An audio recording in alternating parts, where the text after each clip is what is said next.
Phrases. You should learn the following terms by the end of this tutorial: phrase and fragment. The tutorial builds on your current knowledge of subject and verb.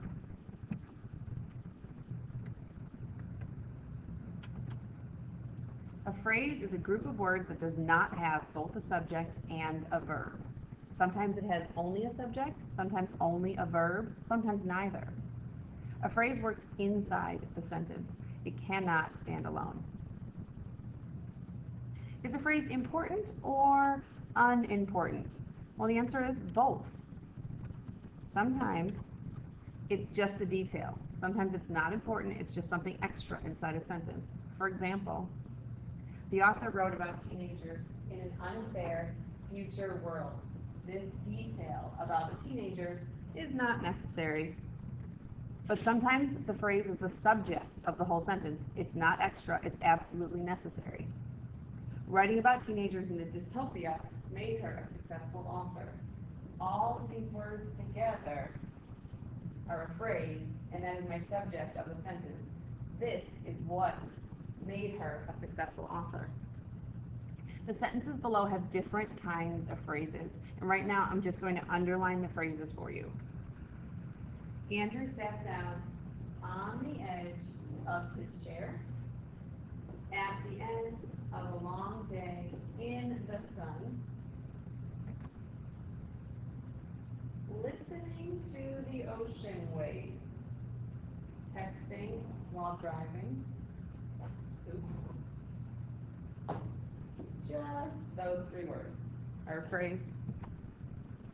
And the painter likes to clean his brushes twice a day. A phrase can be a group of words that tell us where or when something is happening. The phrases below modify a verb or a noun. They give detail to something. So, Andrew sat down on the edge of his chair. These things describe where he sat down. At the end of a long day in the sun, this tells me when something happened. And the bird at the top of the tree is chirping. At the top of the tree are just details that modify bird. A phrase can be a group of words that tell us who or what.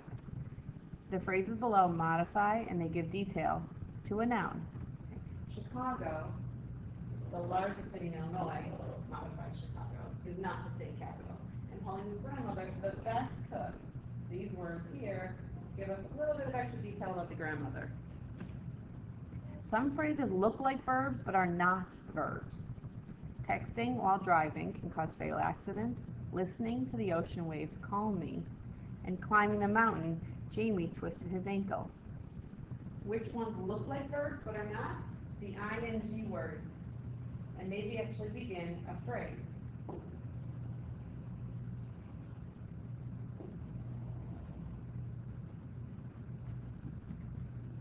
Can you tell which phrases above are the subject of the sentence? Okay, the way I figure this out is I look at the verb. The verb in the sentence is can cause. And who or what can cause a fatal accident?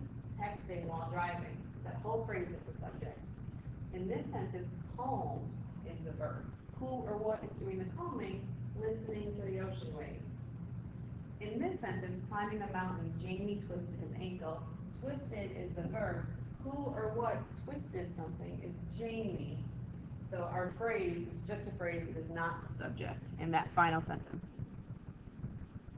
The word to in front of a verb creates a phrase also. Notice these phrases can be nouns, adjectives, or adverbs. The painter likes to clean his brush twice a day. This tells us what he likes to do. You need to unlock the game's secret powers if you want to win. Jenny left to play baseball. This is just an adverb. It tells us why she left. I don't want to hear another word out of you. In this case, that whole phrase is the object of the phrase, I don't want. What don't you want? To hear another word out of you. So all of those words at the bottom here are just acting as one noun, the object of the verb want. Why do you need to know what a phrase is? Two reasons. If you can find a phrase in the sentence, you can reduce the sentence to its subject and verb. That helps us sometimes if we're trying to figure out what the verb is and what the subject is. We can get rid of the phrases around it. Or if you can identify phrases, you can check if something is a fragment or if it's a complete sentence. Because again, sometimes the phrase is the subject, and sometimes it's just extra. Underline the phrases below to reduce each sentence to the subject and the verb.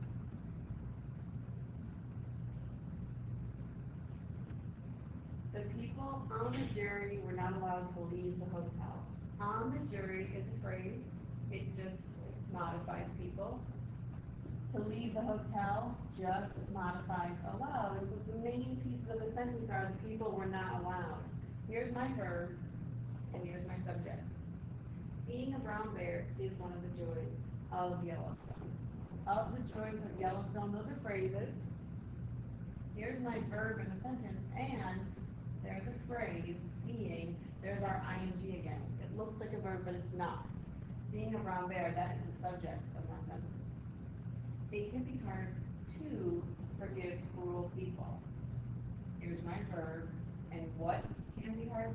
It. Sam tried to write by hand after his computer broke. To write by hand is just a phrase, and it modifies that verb. Right. Who or what did the trying? It's just Sam.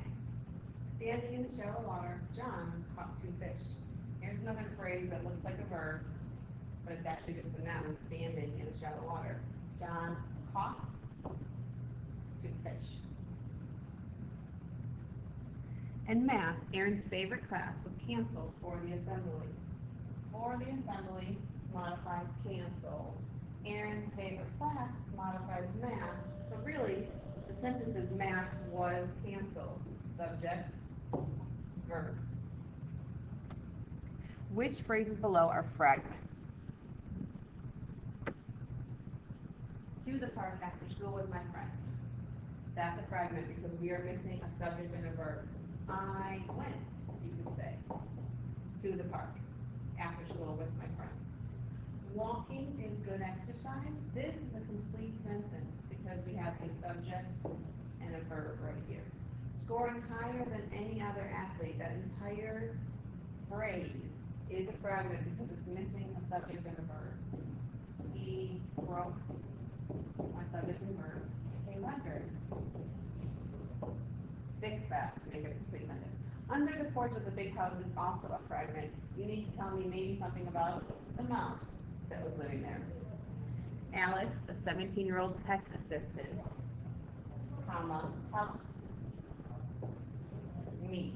The subject is Alex. He helped me fix my computer issues. The fact that he's a 17-year-old tech assistant is just a phrase that modifies something about Alex, our subject.